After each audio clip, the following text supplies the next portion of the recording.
أعوذ بالله من الشيطان الرجيم. بسم الله الرحمن الرحيم.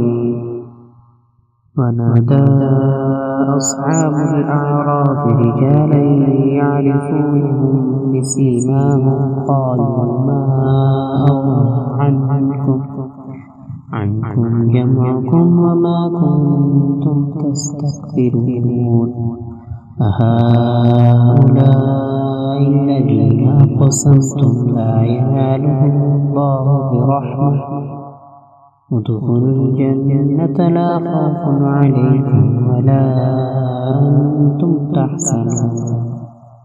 ونادى أصحاب النار أصحاب الجنة أن أفيضوا علينا من الماء أو مما رزقكم الله قالوا إن الله حرمهما على الكافرين الذين اتخذوا دينهم لهوا ولعبا وغرتهم الحياة الدنيا فاليوم ننساهم كما نسوا لقاء يومهم هذا وما كانوا بآياتنا يجحدون.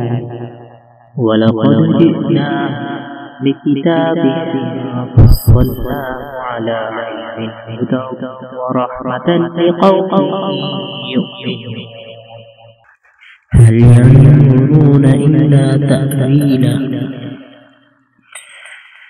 يوم يأتي تأويله يقول الذين نسوه من قبل قد جاءت رسل ربنا بالحق فهل لنا من شفعاء فيشفعوا لنا أو نرد فنعمل غير الذي كنا نعمل قد خسروا أنفسهم وضل عنهم ما كانوا يفترون.